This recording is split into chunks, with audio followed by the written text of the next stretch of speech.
Hello friends, good morning. നമ്മുടെ Kerala TV സീരിയലിലേക്ക് എല്ലാവർക്കും സ്വാഗതം. അങ്ങനത്തെ ചേട്ടനും അമ്മാവനും കൂടി ഇങ്ങനെ വേദയെ കാത്തു നിൽക്കുന്നത് പോലെ അവിടെ നിൽക്കുക. വേദ വന്നിട്ട് ഇവനെ അങ്ങ് ശരിക്കങ്ങ് നോക്കി. ഒരു തവണ നിങ്ങളുടെ ഭീഷണിക്ക് ഞാൻ വഴങ്ങിയെന്നും അന്ന് എനിക്ക് വേണ്ടപ്പെട്ട ഒരു ജീവൻ രക്ഷിക്കണമായിരുന്നു എന്നും വേദ പറയുക. അതിൻ്റെ മറവിൽ വിക്രമൻ്റെ ജീവിതം വെച്ചിട്ടാണ് നിങ്ങൾ കളിക്കുന്നത്. അതാണ് നിങ്ങൾ നോക്കുന്നതെങ്കിൽ എല്ലാം എനിക്ക് തുറന്നു പറയേണ്ടി വരുമെന്ന് വേദ പറയാം ഇയാളോട്. അച്ഛൻ്റെ മുന്നിലും നിയമത്തിൻ്റെ മുന്നിലും എന്നും പറഞ്ഞ് നമ്മുടെ വേദ ഇവരെ രണ്ടുപേരെ അങ്ങ് പേടിപ്പിക്കുക. വിക്രം നഷ്ടപ്പെട്ടാൽ എനിക്ക് വേറൊന്നും നോക്കാനില്ല എന്ന് പറഞ്ഞപ്പം നീ തെറ്റിദ്ധരിച്ചിരിക്കുക. ഞങ്ങൾക്കിതിൽ പങ്കില്ല എന്ന് ശ്രീകാന്ത് പറഞ്ഞു. അത് ഉറപ്പായിരിക്കണമെന്ന് മാത്രമൊന്നും പറഞ്ഞു നമ്മുടെ വേദ അവിടെ നിന്ന് അകത്തേക്ക് കയറി പോയിട്ടോ. വേദ അകത്തേക്ക് കയറി പോയി കഴിഞ്ഞപ്പം എന്നും പറഞ്ഞുകൊണ്ട് ഇങ്ങനെ നിൽക്കുകയാണ് അവർ രണ്ടുപേരും. പിന്നെ വേദ അകത്ത് ചെന്ന് ബോഡി കാണുന്നു. അപ്പോൾ വാസുവനൊക്കെ അവിടെ നിൽപ്പുണ്ട്. വേദയ്ക്കാണെങ്കിൽ സഹിക്കാൻ പറ്റുന്നില്ല കേട്ടോ. ആ സമയത്ത് പിന്നെ കാണിക്കുന്നതോ നമ്മുടെ നന്ദിനിയും അതുപോലെ ശ്രീജയും കൂടെ ആ ഗുണ്ടകൾ ചവിട്ടി പൊട്ടിച്ച സാധനങ്ങളെല്ലാം റെഡിയാക്കി മാറ്റി വൃത്തിയാക്കിക്കൊണ്ടിരിക്കുക. അപ്പോഴാണ് പോലീസുകാർ മാഷിൻ്റെ വീട്ടിലേക്ക് ചെന്ന് കയറുന്നത്. വിക്രം എന്തെന്നും ചോദിച്ചു. അപ്പോൾ ഇവിടെ ഇല്ല വിക്രം എന്ന് പറഞ്ഞു. ഇവിടെ ഉണ്ടാവില്ലെന്ന് എനിക്കറിയാം. എവിടെയാണ് ഒളിപ്പിച്ചിരിക്കുന്നതാ ചോദിച്ചതെന്ന് ഇയാൾ പറഞ്ഞു. ബേസായി അയ്യോ ഞങ്ങൾ ആരെയും എവിടെയും ഒളിപ്പിച്ചിട്ടില്ല എന്ന് പറഞ്ഞു മാഷ്. ഇത്തവണ ചെറിയ വിഷയമല്ല, കൊലപാതകമാണ് അറിയാലോ എന്നൊക്കെ പറയുമ്പം അതിന് അവൻ ആരെയും കൊന്നിട്ടില്ലല്ലോ സാറേ എന്ന് കമല പറഞ്ഞു. അയ്യോടാ പാവം, ആരുമായിട്ടും ഇന്നേ വരെ ഒരു പ്രശ്നം ഉണ്ടാക്കാത്ത നിഷ്കുവാണല്ലോ അവനെന്നൊക്കെ പറഞ്ഞപ്പം സാറേ വിക്രം എവിടെയെന്ന് ചോദിച്ച് ഇന്നലെ രാത്രി കുറേ പേര് ഇവിടെ വന്നായിരുന്നു. അവർ വീടാകെ തല്ലി തകർത്തിട്ടാ പോയത്.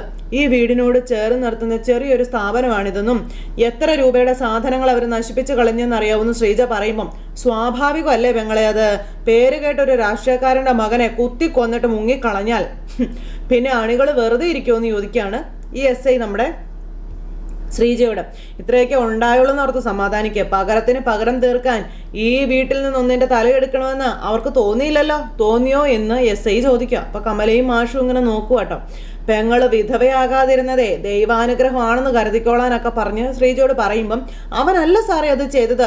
അത് നടക്കുന്ന സമയത്ത് അവൻ കൂട്ടുകാരുടെ കൂടെ ആയിരുന്നുവെന്നും വേണമെങ്കിൽ സാറ് പോയെന്ന് അന്വേഷിച്ചോളാനും കമല പറയുക. അപ്പം അത് കേട്ടപ്പോൾ ഓഹോ, അപ്പോൾ അവൻ എവിടെ എത്തി പറയേണ്ട വിധമൊക്കെ നന്നായി പഠിപ്പിച്ച് തന്നിട്ടുണ്ടല്ലേ എന്ന് ചോദിക്കുവാണ് ഈ SI കമലയോട്.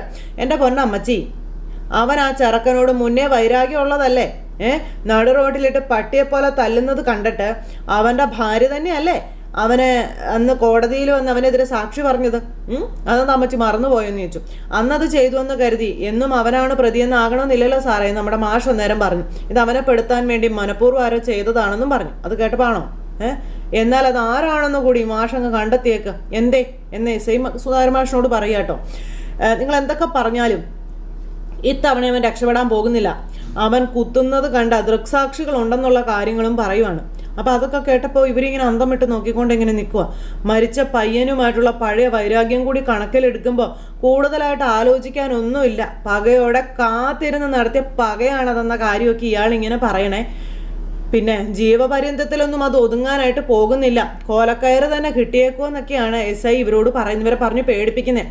അന്നേരം കമല കരഞ്ഞപ്പോൾ കരയാതിരി കമല, ശിക്ഷ നിശ്ചയിക്കുന്നത് പോലീസൊന്നും അല്ലല്ലോ, കോടതിയല്ലേ എന്ന് ചോദിച്ചു. ഇത്തവണ അങ്ങനെ കോടതിയിൽ നിന്ന് രക്ഷിച്ചെടുക്കാൻ പറ്റത്തില്ല മാഷേ, അതിനുള്ള പണിയൊക്കെ ഞാൻ ചെയ്യുന്നുണ്ട് എന്ന് ഈ പോലീസുകാരൻ പറയണം.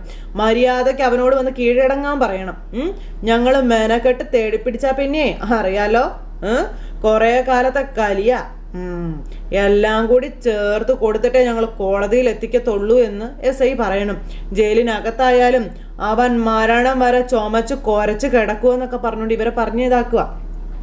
പറഞ്ഞില്ലെന്ന് വേണ്ടത് പറഞ്ഞുകൊണ്ട് ഇവന്മാർ പറഞ്ഞിട്ട് അങ്ങ് പോയി. അപ്പോഴത്തേക്കും ഇവിടെ കമല മാഷയെന്നും പറഞ്ഞ് വിളിച്ചു നെഞ്ചു പൊട്ടി കരയുവാണ്. സുധാകരൻ മാഷും ആകെ തകർന്ന് നിൽക്കുവാണ്. ഇത് കഴിഞ്ഞതിന് ശേഷം പിന്നെ വിക്രം ഒളിച്ചിരിക്കുന്ന സ്ഥലത്തേക്ക് വിക്രത്തിനുള്ള ഭക്ഷണമായിട്ട് രാജേട്ടനും അതുപോലെ ജോസഫും കൂടി വരിക. അവർ രണ്ടുപേരും വന്നു. വിക്രത്തിന് വേണ്ടുന്ന ഫുഡും കാര്യങ്ങളൊക്കെ കൊടുക്കുവാണ്. അപ്പോൾ ഇത് കഴിക്കുന്നു പറഞ്ഞു കൊടുത്തു. അപ്പോൾ വിക്രത്തിന് കഴിക്കാൻ പറ്റുന്നില്ല. വിക്രം ആണെങ്കിൽ ആകെ വിഷമിച്ച് ഇങ്ങനെ ആകെ തകർന്നിരിക്കാം. ഇതിനകത്ത് എങ്ങനെ എത്ര ദിവസം ഇരിക്കും എൻ്റെ രാജേട്ടാ? ഞാൻ നാളെ പുറത്തിറങ്ങാൻ പോവാണെന്ന് വിക്രം പറയുമ്പോൾ ഭ്രാന്ത് പറയല്ലേ, പുറത്ത് മുഴുവനും ആ വാസുവിൻ്റെ ആൾക്കാർ പാഞ്ഞു നടക്കുകയാണെന്ന് രാജേട്ടൻ പറഞ്ഞു. വീട്ടിലേക്ക് ഇനി അവർ ചെല്ലുമെന്ന് എൻ്റെ പേടി. അപ്പം അവർക്ക് നിന്നെ മാത്രം മതിയെന്ന് ജോസഫ് അന്നേരം വിക്രത്തോട് പറഞ്ഞു. ശ്രീനി സാർ എന്താ പറഞ്ഞത്? എന്തു പറയാൻ, നീയല്ല ചെയ്തതെന്ന് അവർക്ക് മനസ്സിലായിട്ടുണ്ടെന്നുള്ള കാര്യം രാജേട്ടൻ പറയാം. ഇലക്ഷനെ ഇത് ബാധിക്കുമെന്ന് ഉറപ്പാണല്ലേ? ആളുകളുടെ ഉള്ളിൽ അത് നീയാണ് ചെയ്തതെന്നാണോ?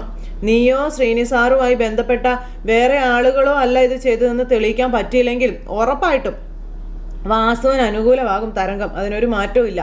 ഉറപ്പായിട്ടും സാറിന് ഇതിനെതിരെ ജനരോക്ഷം ഉയരും. അതും എൻ്റെ പേരിലായിപ്പോയല്ലോ എന്ന് പറഞ്ഞ് വിക്രം ഇങ്ങനെ സങ്കടപ്പെട്ടിരിക്കുക.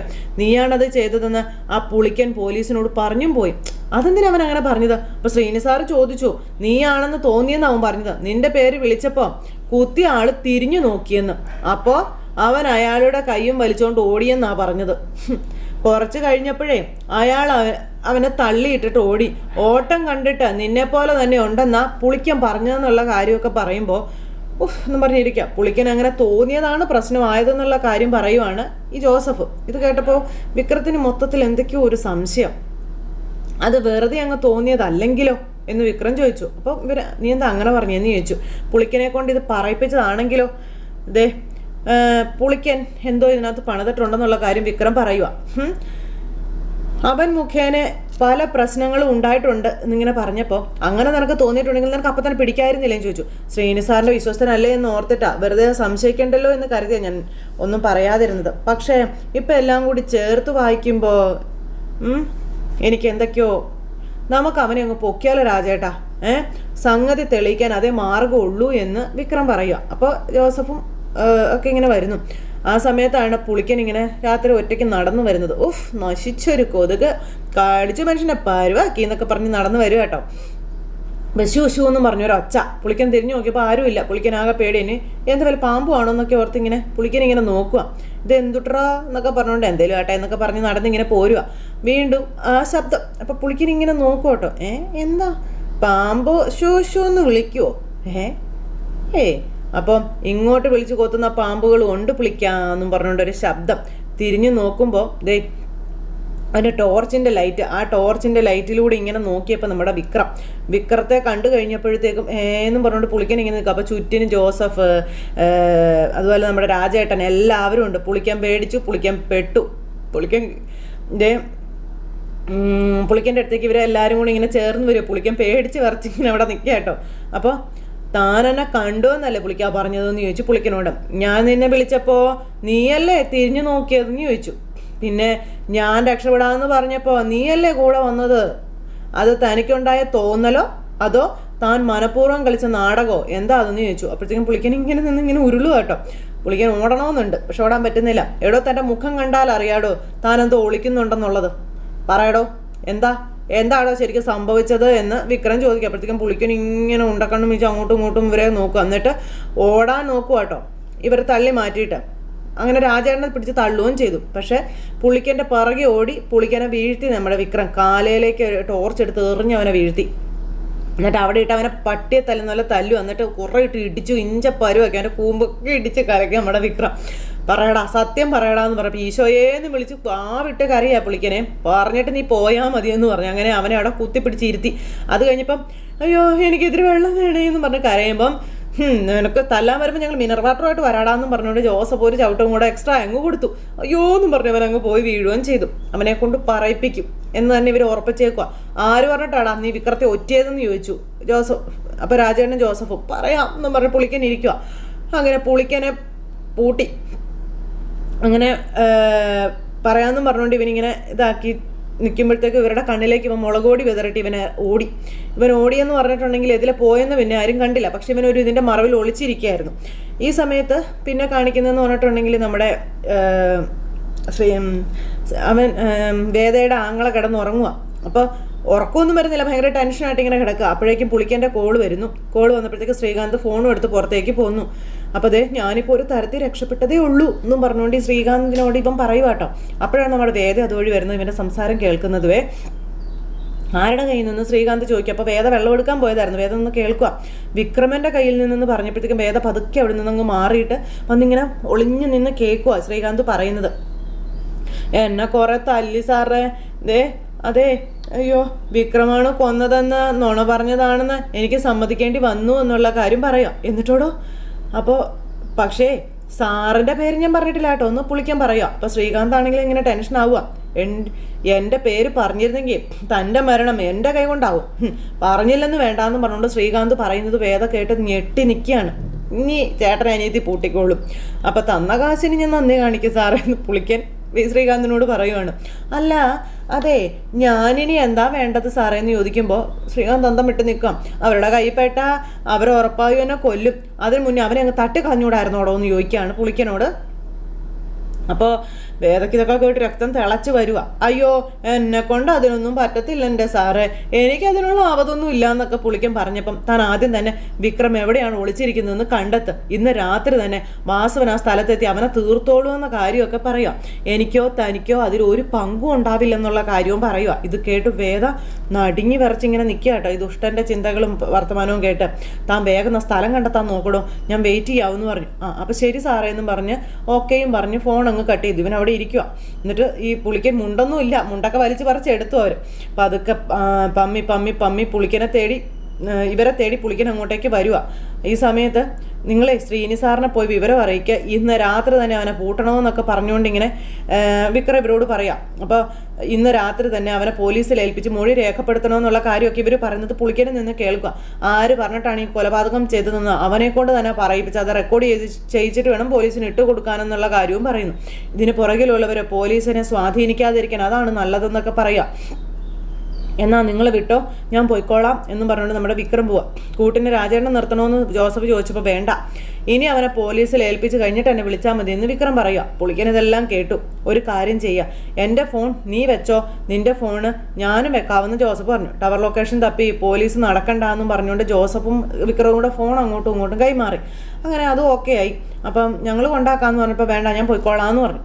ശരിയെന്നും പറഞ്ഞു. വിക്രം അങ്ങ് പോയി, കുമാരങ്ങ് പോയി. പുളിക്കനപ്പോൾ നമ്മുടെ വിക്രത്തിനെ ഇവരെയും ഫോളോ ചെയ്ത് പോവുക. എന്നിട്ട് വിക്രം ഇരിക്കുന്ന സ്ഥലം ഇവൻ കണ്ടുപിടിച്ചു. അപ്പം തന്നെ അവനെ ശ്രീകാന്തിനെ വിളിച്ച് വിവരവും പറഞ്ഞു, എല്ലാം ഡീറ്റെയിൽ ആയിട്ട് പറഞ്ഞു കൊടുത്തു. അപ്പോഴേക്കും ഇതൊക്കെ വേഗത്തിൽ നിന്ന് കേൾക്കുക കേട്ടോ.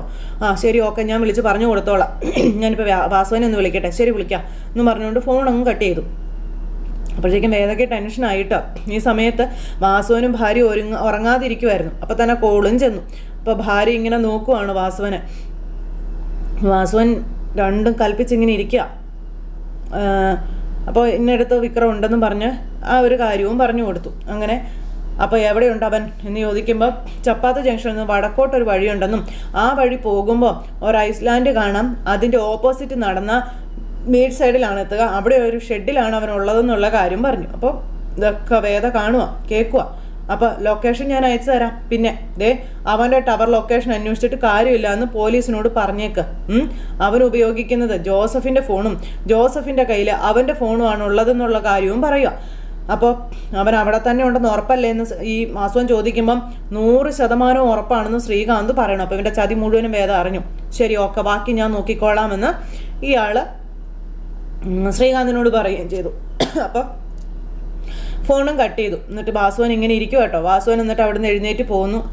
അപ്പോൾ ഇത് എങ്ങോട്ട് പോവുകയാണെന്ന് ചോദിച്ചു വരുണിൻ്റെ അമ്മ. എങ്ങോട്ടാ പോണേന്ന് ചോദിച്ചത് കേട്ടില്ലേ എന്നൊക്കെ ചോദിക്കുമ്പോൾ ഫോണും തോക്കും ഒക്കെ എടുത്ത് ചേട്ടൻ പോവുക. അവൻ ഒളിച്ചിരിക്കുന്നത് എവിടെയാണെന്ന് എനിക്ക് മനസ്സിലായെന്നും അപ്പം ഞാൻ അവനെ നേരിട്ട് കണ്ടിട്ട് തിരിച്ചു വരാമെന്ന് പറഞ്ഞു. നിങ്ങളുമായിട്ട് ഇനി ഒന്നിനും നിൽക്കണ്ട, പോലീസിനെ അറിയിച്ചാൽ പോരെ എന്നൊക്കെ ചോദിക്കുമ്പോൾ എന്നും പറഞ്ഞുകൊണ്ട് വാസുവൻ അവിടെ നിന്ന് പോയി. അപ്പോൾ പറയുന്നത് കേൾക്ക് പ്ലീസ് എന്ന് പറഞ്ഞു ഭാര്യ പിന്നാലെ ചെന്നെങ്കിലും വാസുവൻ അത് കേട്ടില്ല. വാസുവൻ എന്നിട്ട് ഭാര്യയെ പേടിപ്പിച്ചിട്ട് അവിടെ നിന്ന് പോയിട്ടോ. പുള്ളിക്കാരി അവിടെ നിന്ന് ചങ്ക് പൊട്ടി കരയുക. ഫോൺ വിളിയും സംഗതികളെല്ലാം കഴിഞ്ഞ് ശ്രീകാന്ത് അവിടെ നിന്ന് പോയപ്പോൾ നമ്മുടെ വേദ അവിടെ നിന്ന് വിക്രത്തിനെ രക്ഷിക്കാനായിട്ട് ഇറങ്ങാൻ തുടങ്ങുന്നിടത്ത് ഇന്നത്തെ നമ്മുടെ കഥ അവസാനിച്ചു. എന്തായാലും ഇതൊരു നടക്ക് പോകില്ല. ശ്രീകാന്ത് എന്ന് പറയുന്നവനും ശ്രീകാന്തിൻ്റെ കൂടെ കളിക്കുന്നവരെയും വേദ പൂട്ടുമെന്നുള്ള കാര്യം 100% ഉറപ്പാണ്. അപ്പോൾ എല്ലാവർക്കും നല്ലൊരു ദിവസം ആശംസിക്കാട്ടോ. വീണ്ടും കാണുന്നത് വരെ എല്ലാവർക്കും ടാറ്റാ, see again, take care, bye by.